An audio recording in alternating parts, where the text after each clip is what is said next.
There she is.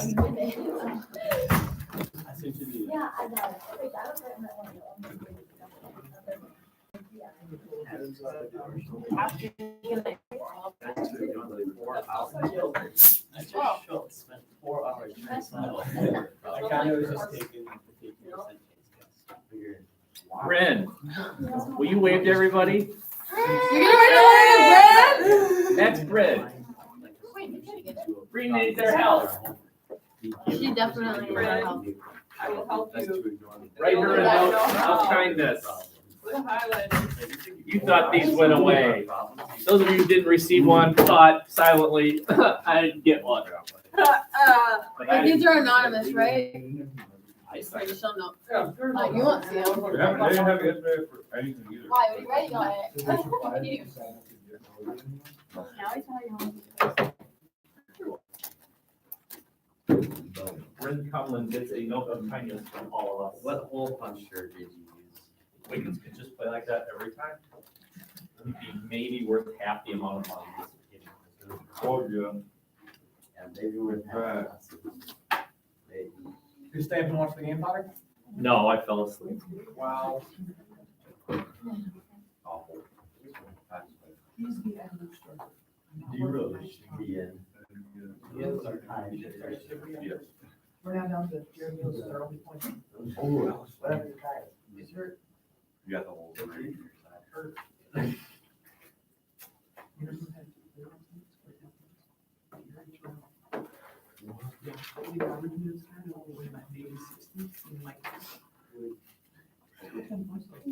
What year is he? He was in 1989. I'm just kidding. I'm just kidding. I thought you were crying because the note. It's so beautiful. Oh my God. Oh, No way. No way. you wouldn't be playing anymore. You got He went to Rhode Island. Played for 4 years. He was undrafted this year. He's played for the Iowa Energy. Iowa Wolves. Hey, you they want to make $1? Yeah. You don't get time to run from that.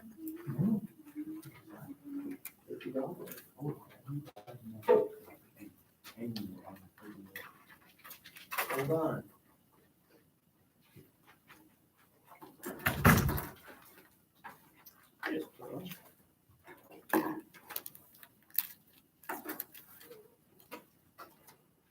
This is for Bryn. Is that forever, Bryn? I like your shirt today. You look comfortable. I are comfortable.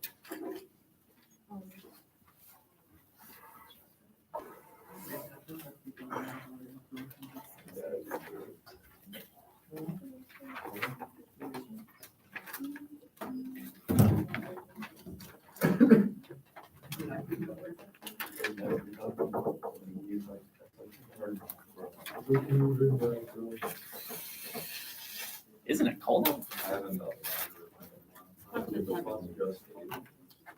Next week is supposed to get like really cold. Next Wednesday is gonna be -6. We're gonna get nice and warm out on next Sunday. It's gonna be high 16. Nice. You were marking. I just got here. Did you go to the office? There's chicken nuggies for lunch? That is chicken nuggies. Popcorn for lunch? It's just that I'm leaving at 12 because I have a meeting. Oh, so you wanna give me your chicken nuggets? It's not a bus. Front row. Sorry, I just can't wait. I didn't pack one, but I want chicken nuggets. Rockin', rockin' and Rockin' and a rollin'. to the beach and Hey, I got an orange. You want the orange peel? It's trapped. Throw it wherever you want. Okay. One peel though. One peel. I'll try. The whole thing in one peel. I'll try. I remember you were telling me about the map maker, Amerigo Vespucci or something. And, well, you were telling the class, but you were like, imagine if you like took an orange and then you took like a fully orange thing and then you peeled a third of it away and then you made it in a circle again. And that was what people thought the world was. Visual teaching. Now there is a boy that is alive. Okay, I realize that there's a lot on this slide. As My right as we said yesterday, the Supreme Court ruled that only the federal government had the authority to regulate businesses that went through states. Businesses that were multi-state were not subject to regulation by each state. That would be overwhelmingly confusing. A railroad, for example, might be required to have their rail lines at this width in one state and a different width in another state. It's just too confusing. So the Supreme Court said, look, if you're a business and you're beyond one state, only the feds can regulate you.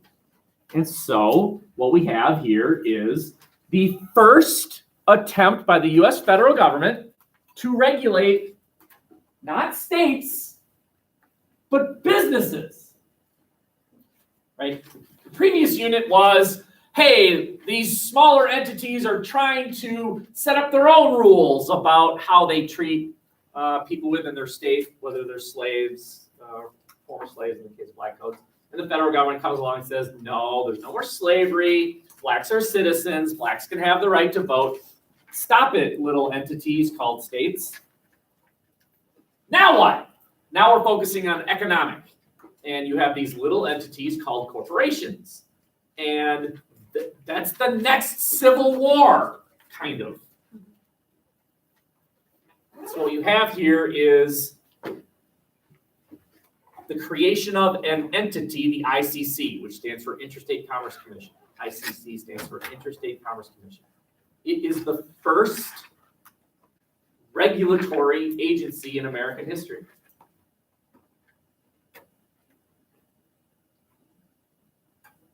Today, I realize you're writing, so I'm trying to listen as I'm talking here, but today, the norm is for Congress to pass a law saying, all right, we want new rules about food safety. We'll let the executive branch write the rules. We, Congress, authorize the executive branch, Food and Drug Administration, the FDA. You write the rules.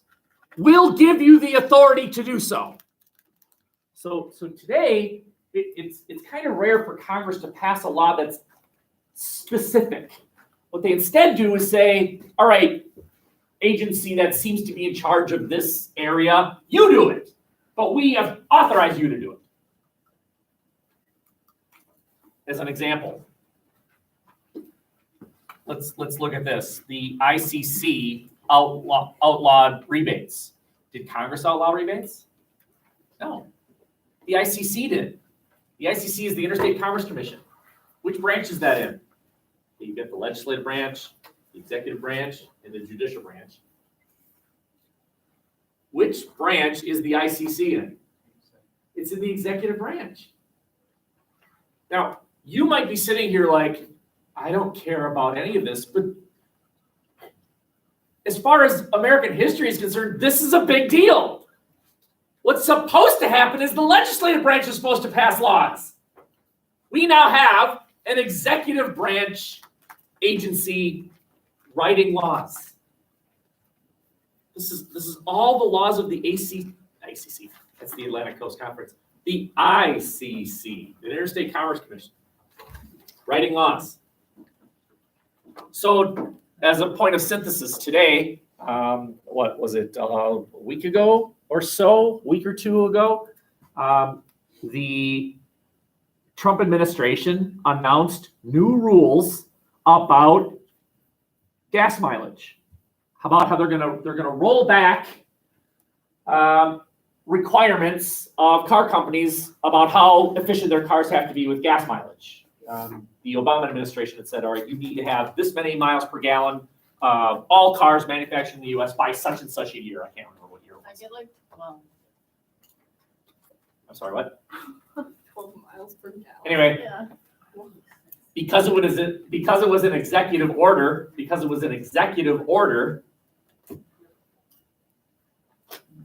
the benefit of an agency under the executive branch passing laws is it's very efficient. There's no opposing party that says, no, you can't do that, right? The people that did this stuff were named by the president. He's not going to name people that disagree with him, probably. So it's very efficient. The problem is the next president can come along and just undo it. So Obama said, hey, car companies, make cars that are this efficient or better by such and such a year. But that means the next president can undo it. Or I'll give you another example. Anyone aware of what the Trump administration just did as far as transgender people in the military? Anyone have any idea what I'm talking about? Go ahead. They can't serve anymore. Correct. So the Trump administration came along and said, if you are transgender, we don't want you in the U.S. military. Okay, and that reversed an Obama decision that said, who cares if you're transgender, right? You're welcome to serve in the military. Trump comes along and says, no, you're not welcome to serve in the military. Now we can debate, is that discriminatory? And the Supreme Court yesterday upheld the right of the Trump administration to not allow transgender people into the military for now. For now is what I'll say.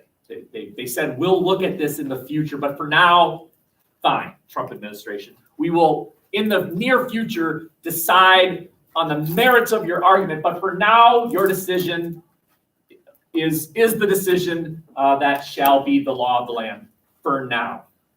And why does Trump get to do that without Congress? Because Obama did it. And because Obama did it his way, now Trump can do it his way. The benefit of an executive order is it's very efficient.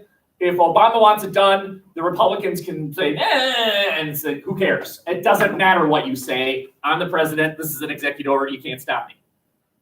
But the problem is the next president can undo what the previous president did. Case in point, the next president could presumably name his director of the ICC and undo all of these things.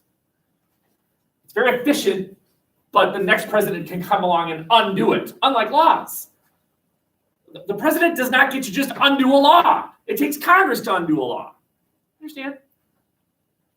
Okay. All right. So let's see what they did. They outlawed that, and that, and that, and that, right?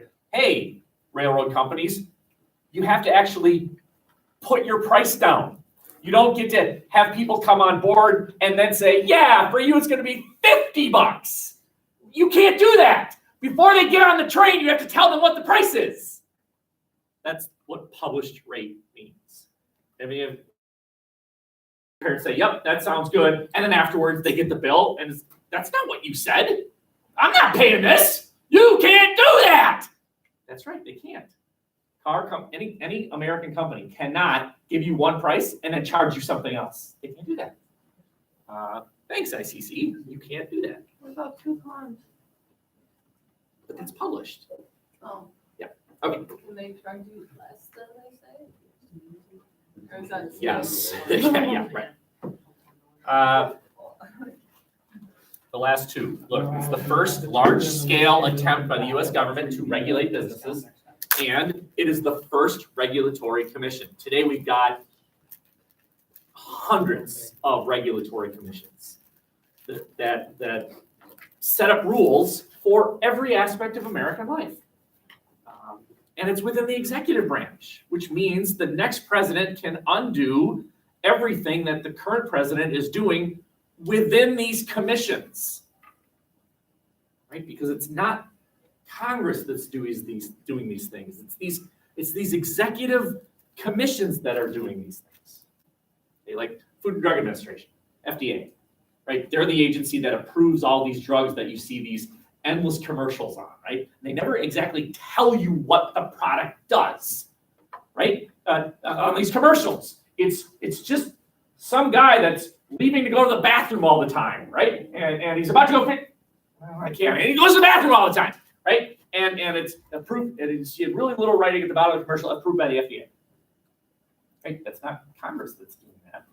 The FDA is approving that, which means that the next president could come along and name an FDA director that does not approve of these new drugs. It's all within the executive branch.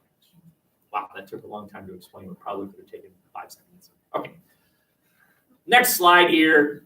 Don't be overwhelmed. What we are looking at are 2 types of monopolies. Okay, so just drink it in and then jot down what you think you want to write down. Let's pay attention to these 2 cows leading to your house, okay? That cow is slaughtered by shipping it to the slaughterhouse in trains on refrigerated railroad cars, and then it's put into basically huge refrigerators, which then takes it to a meat packing plant, which then takes it to the store, which then I go to the store and buy the T-bone steak and put it in my freezer. Wouldn't it be cool if a company, one company, owned every single step? I own the ranch where the cows are raised. I own the railroads. I own the slaughterhouse. I own the storage facility. I own the store where you buy it, right? One company owns each individual step in the process. Or a company that makes couches. I own the forest where the trees are cut down. I own the company that transport the trees to the factory. I own the factory. I own the shipping. I own the store where they're sold. I own every step in the process. If that's true, you have what's called vertical integration. You own every step in the process. From the first step to the last step, it's called vertical integration, as exemplified by a guy by the name of Andrew Carnegie. You ever heard of Andrew Carnegie? He's one of these bigwig, very, very rich people. Carnegie was involved in anyone? What industry? When you think of Andrew Carnegie, what comes to mind? Carnivore. Steel. Knew it. And educate. You're right. Carnegie Libraries, right? Any of you been to this place called Stillwater? It's right across the bridge, right? The Stillwater Library is a Carnegie library.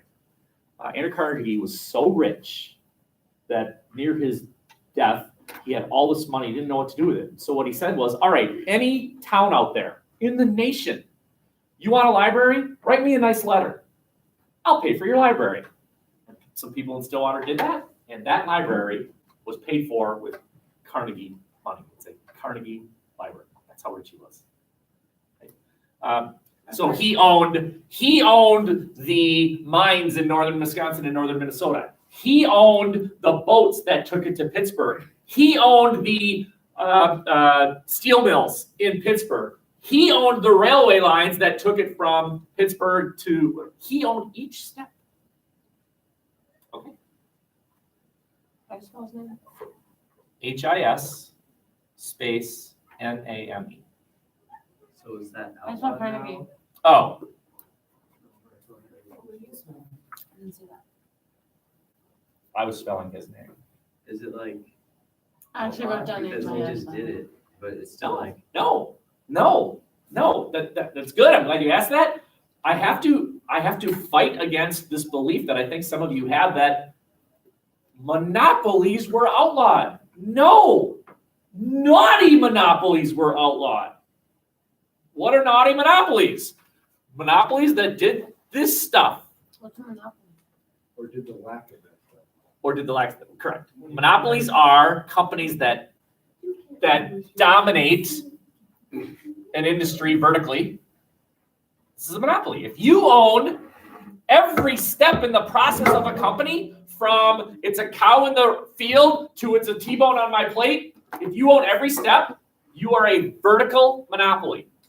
So You own Boardwalk and Park Place. it's a way of business. It's a monopoly. It's a owning. It's the owning of every step of a business within a certain field.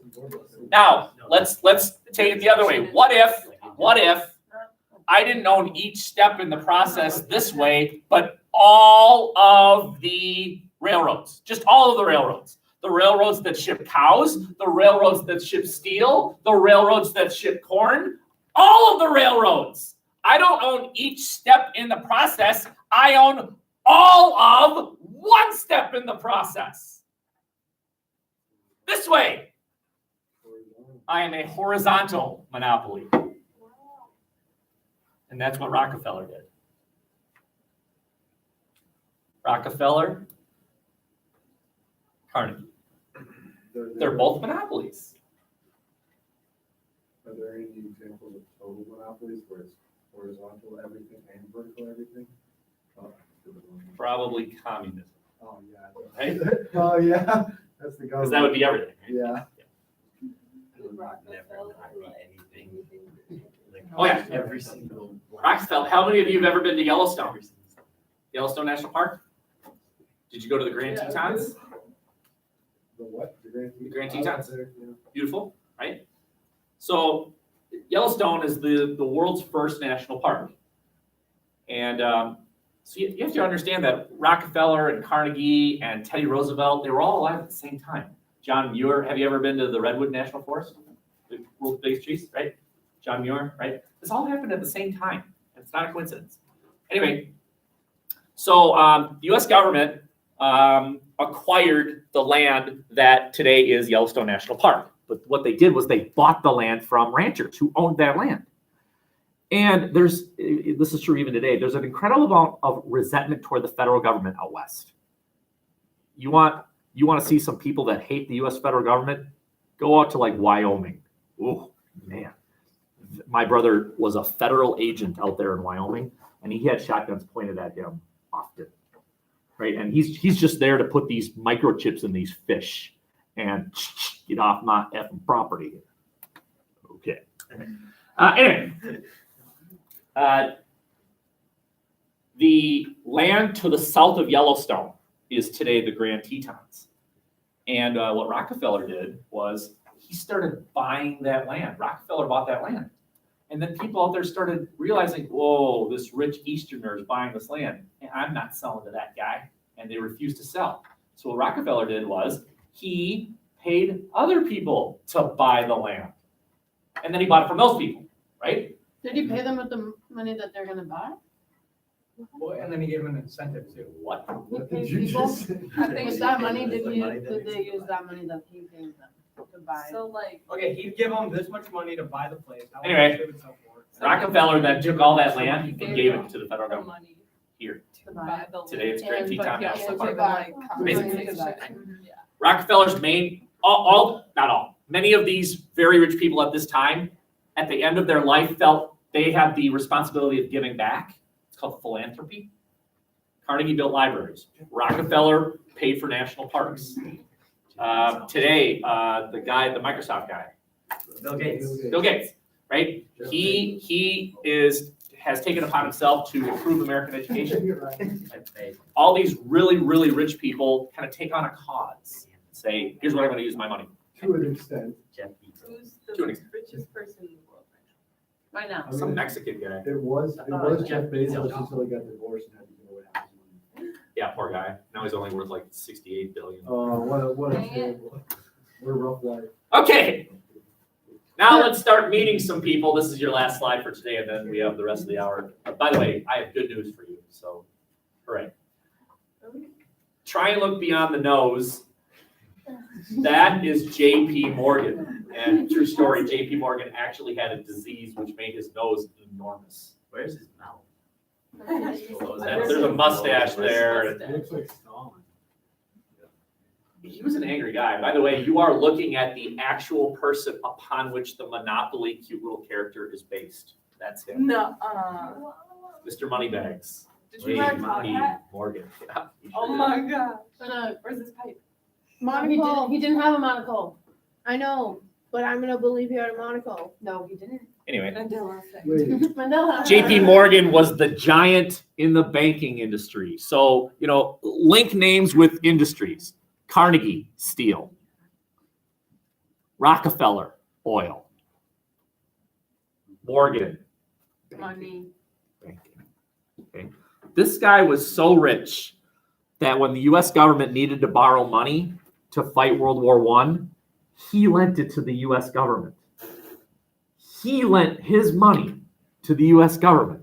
I wish I could be rich. Just to give you some I perspective. barely can keep $20. He bought Carnegie Steel and changed it to something called U.S. Steel. And it was U.S. Steel that ended up producing more steel than Europe. Did you hear me? I didn't say the U.S. made more steel than Europe.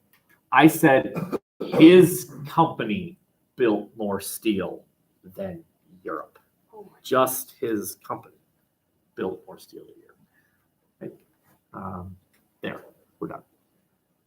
Any questions? Very good. All right, you can take a mental break. I'm handing out something hands that on the I nine. think Is that a you'll life jacket? really believe. How's she gonna do it? This is Margaret's thing. This is a cheat sheet for the quarter paper. Oh, that's a Then bad the word. Carnegie Who did that?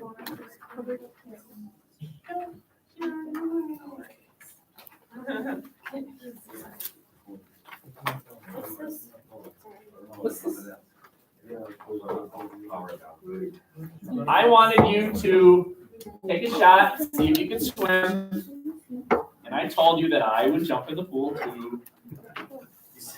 Keep pedaling in the I swear to God, it was like, You pushed he her had a by the monocle. Boy, He boy. had a monocle. We tried. Hello. Hi.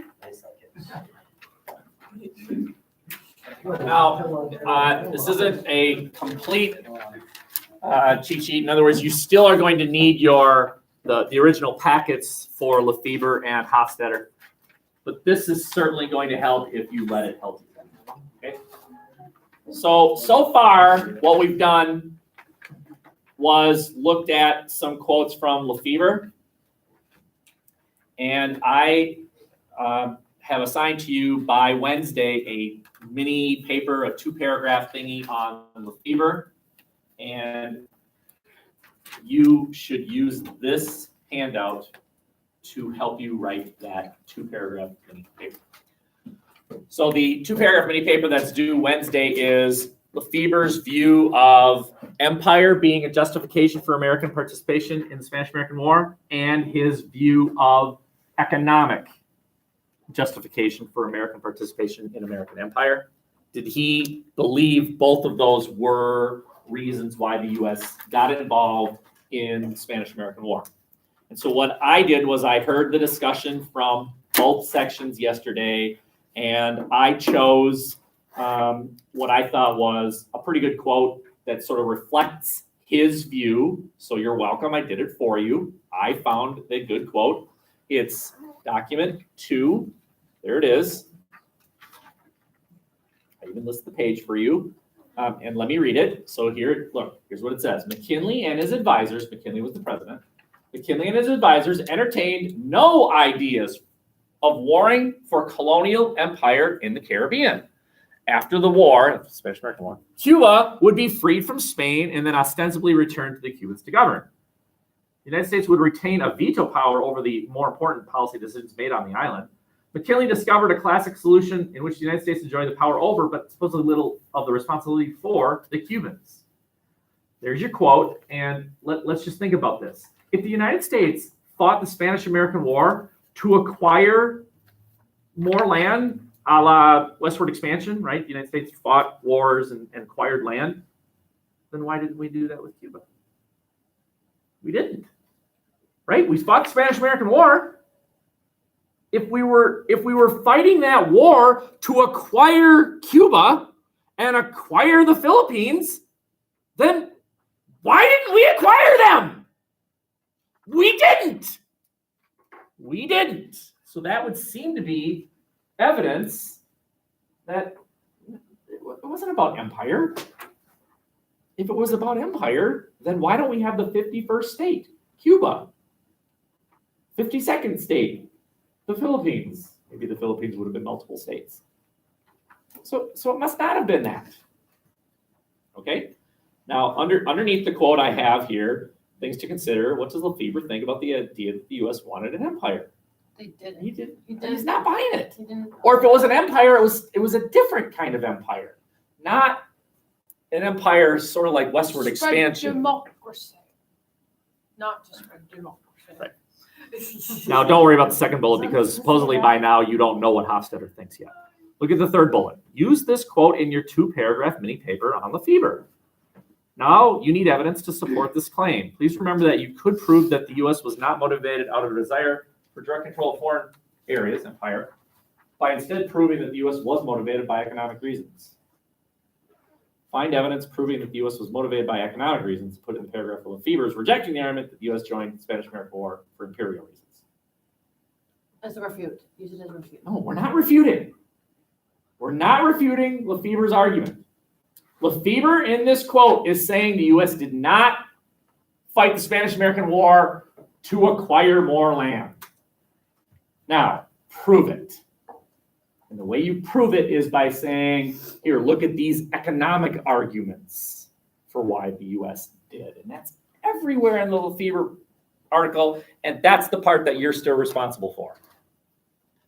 You still need to find evidence that the U.S. fought for economic reasons. Just so we understand, the first paragraph of your little Lefebvre paper, you're going to use this quote, which says the U.S. did not fight to take over Cuba and the Philippines. There's your claim. Here's your quote, your document evidence. And now you're going to have to prove that. The way you prove it is find economic arguments. I have good news for you. Soon. Okay. Okay. So your second paragraph is going to be about Lefebvre's argument that the U.S. got involved for economic reasons. All right. So now I am now under the economic topic. We haven't studied Hofstadter yet, which means we can flip to the back. How many quotes from Lefebvre do we have? 1, 2, 3, 4. 4 different quotes. You don't need 4 quotes. You need 1. You need 1 quote. But what about the other 3? Use them as the evidence. All right. Maybe the other 3 have evidence that you could use. Don't quote it. But basically, all 4 make the same argument. The U.S. was really involved in the Spanish-American War because we wanted raw materials for markets. That's what it's all about. Raw materials and markets. Okay? At the end there, it says, things to consider here. For Lefebvre, what is the central argument? What is the central argument? I'll tell you the answer. The central argument is the U.S. got involved in the Spanish-American War because we wanted raw materials and markets. We wanted stuff that we would take out of Cuba and the Philippines, and we wanted to sell stuff to Cuba and the Philippines. That's what we wanted. We didn't want a 51st and 52nd state. Okay? That's what's due Wednesday. Just 2 Right? paragraphs. Just notice, there's no refuting here. There's no refuting that. here. What are the You are proving Lefebvre's argument. Basically, Lefebvre is saying the U.S. did not get involved in the Spanish-American War to create a greater United States of America. No. Prove it. The second argument, the U.S. was involved for economic reasons. Prove it. Any questions? The good news here is I've given you quotes there.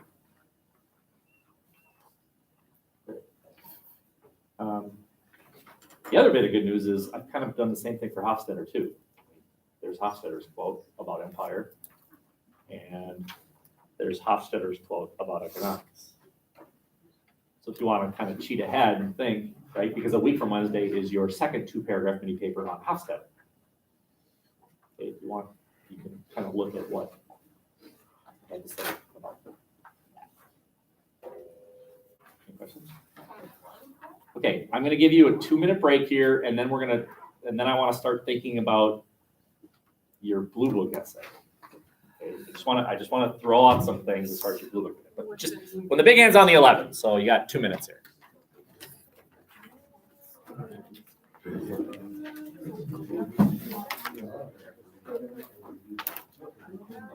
We're gonna say that, look, this is not empire.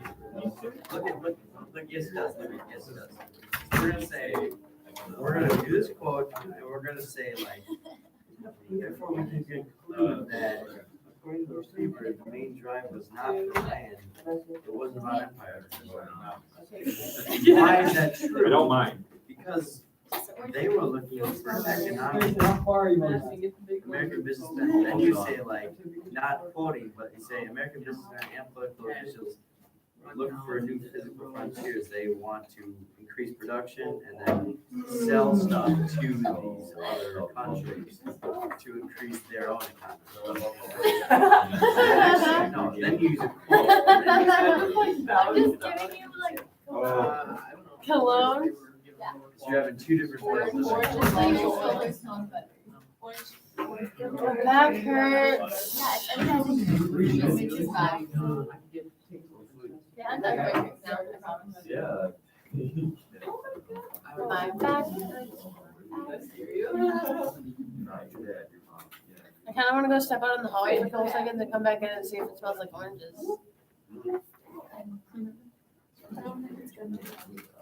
Whoa, oh my gosh, it's like a little house for your food. Oh, it's so adorable. Hey. This is so cute, like a little condo.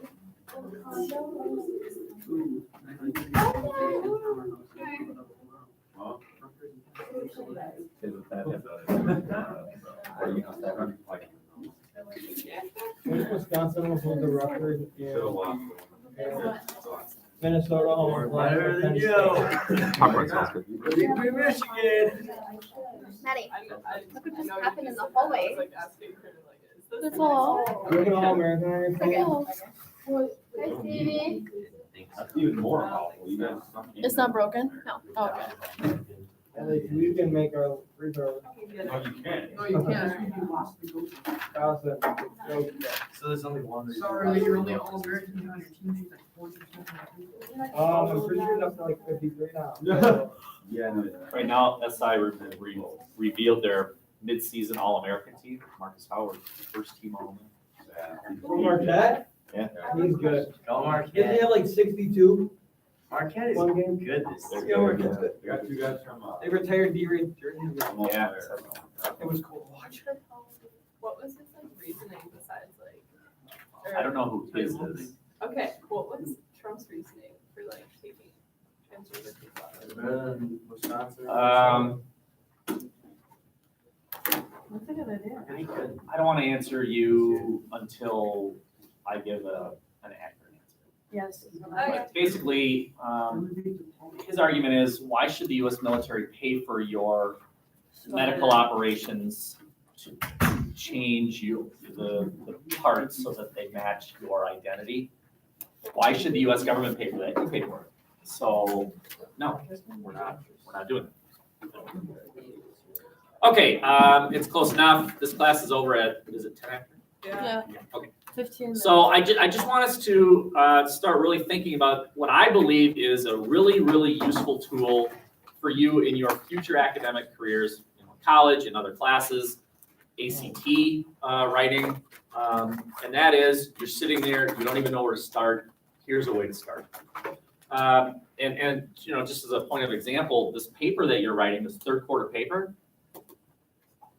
is a paper about this column and this column. That why was the U.S. involved in the Spanish-American War? Well, Hofstadter's going to argue because we want to be a great nation. We want to be like Britain was 100 years before that. We want to join that elite group. We want to be a great nation. And Lefebvre's saying, no. It's about trade. It's about acquiring natural resources and selling things. So that paper is a spice paper. Well, it's a IE paper. IE. Right? Now I could have, and I didn't, but there was an entire historical argument made by another guy that argued that, no, we were trying to spread the white man's burden. Anyone ever heard that one? No one had chose that one. Kipling's white man's burden, the belief that the white man has superior religion, Christianity, culture, and it was our burden to educate the ignorant masses. And so let's take over the Philippines and make them better because of our white presence. Well, that would be a cultural argument. And we're not. That's beyond the scope of the third quarter paper. But we could have. Okay? So have that in mind for this. So how many of you have analyzed your two documents? You did it. You looked at whichever number you were, and you looked at it. Okay. Did I say that was due by a certain date? Thursday? As in yesterday? Yeah. I told you this. Okay. Well, your get out of jail free card is that we obviously haven't done it. So, and we will. Here's your other bit of good news. Ready? Monday, I won't even be talking. Maybe I'll go and sit down and play tic-tac-toe with some of you once in a while just to annoy you. But Monday, work day. The primary purpose is for you to finish that little 2-paragraph paper that's due Wednesday, work on your Kias, find your synthesis article. But now I know that many of you need to actually analyze 2 documents, one from the first Would you be able to help us with question our- and one with the second question, okay? So just looking at these documents, let's look at the second set of documents, the nativist response to immigration, right? There's documents 1, 2, 3, 4, 5, 6, and 7, and it's true of the other essay as well. All of these documents could fit into one of these categories. Every one of them could fit into, well, there's probably a document in here somewhere that has an economic argument why people did not want immigrants. Well, it's about jobs, right? It's about employment. If we let these immigrants come in, they're taking our jobs. They took our jobs! They're taking our jobs! They took our jobs! No?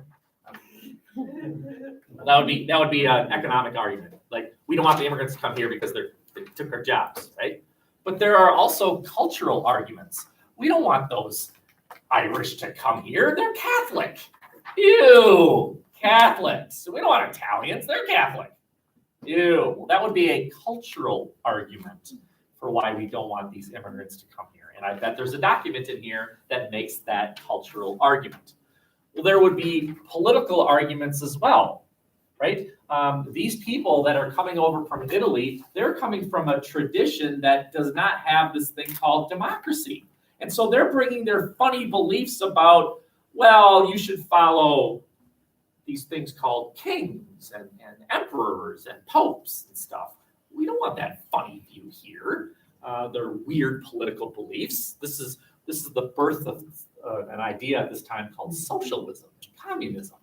They're coming over here with those beliefs. Ew, we don't want that. Well, that would be a political argument. Never mind the racial argument. We don't want black people here, or we don't want various other races here. Ew. Okay, well, I bet those arguments are somewhere in these 7 documents of either question. Okay? Ultimately, you're going to have to pick 3. Now, you might think, well, there are 5, and I'm going to have to pick 3 of the 5. But I would argue actually social and cultural are so close that they're kind of the same thing. Easy way to think about the difference between social and cultural is this. Think about you. Think about you yourself. Now, are there things about you that you can't help? Right? How many of you chose to be white this morning? I think I'll be a white person. You chose to be white, right? Can't help it. How many of you chose to be female this morning? Like, yeah, I think I'll be a girl. I never. Okay. If it's something about you, but you had no choice in the matter, then it's social, right? Gender and race. You didn't choose it. But if it's something about you that a choice was made, right? How many of you are Lutheran? You didn't have to be. You made that decision. You chose it. Language, music, These are choices you made. Now you might say, well, I didn't choose English. Yeah, but it's not inherently true of you. Right? God didn't say, and you shall speak Spanish. I wish. It's not true, right? So if it's something about you, but there was no choice, it belongs over here, basically race and gender. If it's something about you where it's a human invention, then it's culture. But these two things are they're within the same, realm. They're about how to separate people. You separate them based on gender, you separate them based on race, you separate them based on religion, language, culture. So these two I would throw in the same thing. If they're not 4 choices, then you'll pick 3. You'll pick 3 ultimately for this. So here's your challenge. I'm going to ask you to try and do this. When you're looking at your document for both questions, so all of you had a document for both questions. Try and figure out which heading is being argued. Which is what heading? What's the general argument being made for why we became an industrial power and why nativists did not want immigrants? Which is the heading? Okay. Questions there? And again, Monday is work day. I'm done talking. The rest of the hour, 10 minutes. Tyler, you're not checking the TO4 still after school, right? Check it now. Check it now. Technically, it was due about an hour ago. Yeah, I know that. Check it now. You promised this would be different. You promised this semester would be different. Give him a wake-up call, enter into 0. Did we make a physical promise to? Hi. Did he promise? No. Did you guys handshake? No. I like yeah. My grandpa used to love burnt toast. I love Like, toast. Yeah. Everybody in my family likes burnt toast. Like my dad and his siblings like burnt toast. I like burnt toast. Maybe because their taste buds are so numb, that's the only way they can even get a hint of flavor. I like burnt bacon and burnt You like burnt popcorn. I just don't like burnt popcorn. I like burnt potatoes. You ever been to San Pedro's and Hudson? Oh, it's so good. It's so good, and their pizza, it's just slightly burnt, but it's perfect. Mhm, yeah. I like burnt pizza too. Sorry. I